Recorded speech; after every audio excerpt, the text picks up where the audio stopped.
And there are some new demands from Republican lawmakers investigating the botched gun-running sting known as Fast and Furious. Leaders from both the House and the Senate have written a letter to Attorney General Eric Holder, and they're asking why this man, the main gun trafficking suspect in this case, was not captured when he was caught by them, the ATF.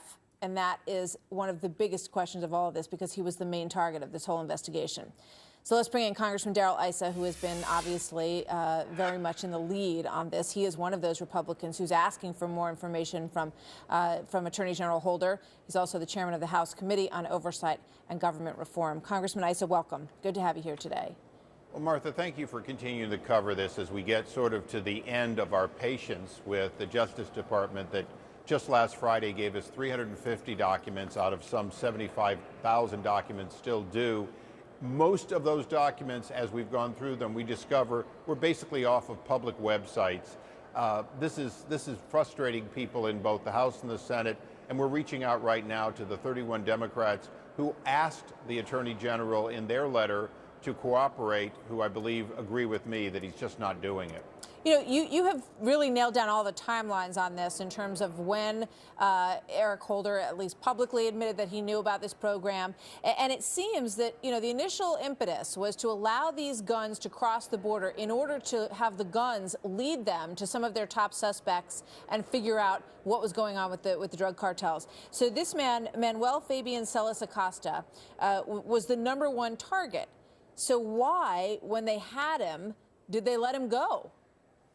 Well, very clearly, gun walking is why they let him go. He was part of the successful gun walking. It's obvious they wanted the weapons on the south side of the border. They wanted these weapons in Mexico. And Martha, what we're realizing, and the American people are realizing, is guns don't talk, they can kill. And that's our problem, is they would have you believe that the gun tells a story. The gun doesn't tell the story. At the scene of these crimes, all we know is a Fast and Furious weapon killed Brian Terry. Fast and Furious weapons have killed over 200 people in Mexico, and we're nowhere closer to shutting down drug cartels as a result. So what have you learned about that stop? You know, when they got him, what transpired there? What information did he give them? Did they know that they had him when they had him? And if so, why did they make the decision? Who made the decision on the scene to not apprehend him? Well, we believe that this was, in fact, a Justice Department decision, that ultimately you don't catch somebody with red-handed crossing with ammunition and the like and let them go. This was not an accident. This was part of Fast and Furious, if you will, this failed program, this program that at its core can only be explained as a program to let guns walk in the hopes that American guns being found at the scenes of crimes and death in Mexico would outrage the American people enough to allow justice to do more.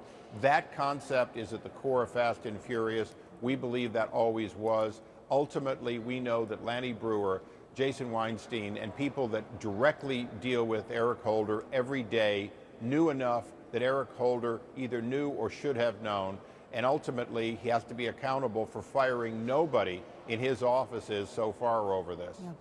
You know, separately, 100 Republican lawmakers have asked for the procedure to begin to request resignation of Eric Holder.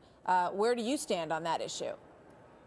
We are moving toward the methodical process of creating the case for a vote on contempt. That's the jurisdiction I have. It's something we can control. Only the president can control whether or not Eric Holder resigns.